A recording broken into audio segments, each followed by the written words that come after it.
Minisiteri y'Ubuzima mu Rwanda yatangaje ko iri gukora inyigo yo guca burundu uburyo bwo kugemurira abarwayi bari ku bitaro ibiribwa bikuwe hanze y'ibitaro, kuko bituma hari abagaburirwa ibitujuje ubuziranenge. Ibi byagarutsweho ku itariki ya 3 Mutarama 2025 ubwo hatahwaga igikoni kigezweho cy'ibitaro bya Kaminuza bya Kigali CHUK, cyubatswe ku bufatanye n'umuryango Solid Africa. Ni igikoni gifite ubushobozi bwo gutekerwamo ibiryo bihagije abantu 8,000 buri munsi. Umunyamabanga uhoraho muri Minisiteri y'Ubuzima Iyakaremye Jacques yavuze ko u Rwanda rufite intego yo kubaka ibikoni mu bitaro byose hagamije ko abarwayi, abarwaza n'abandi bagana ibitaro babona ibiribwa byujuje ubuziranenge. Mu magambo ye yagize ati "Ubu tugiye gufata umwaka umwe mu cyo twakwita nk'igerageza, turebe uko bizagenda indi myaka nk'ibiri cyangwa 3.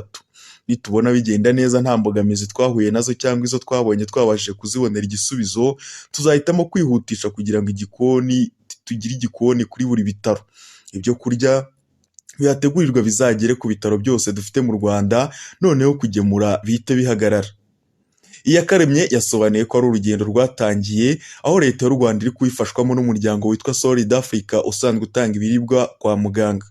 Uretse kuri CHUK, Minisiteri y'Ubuzima itangaza ko hari n'ibindi bikoni bigezweho byo gutekerwamo ibigaburirwa abarwayi, abarwaza n'abandi bakora kwa muganga ku bitaro bya Nyamata mu Bugesera no ku bya Remera Rukoma ku Kamonyi.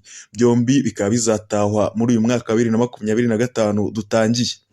Ibyo kandi ngo biri kujyana na gahunda yo kwigisha abantu guhindura imyumvire kugira ngo bajye bagura ibiribwa byatekeye muri ibyo bikoni, kuko bitegurwa neza n'ubuhanga kandi bikaba byujuje ubuziranenge kandi bikaba bitanahenze.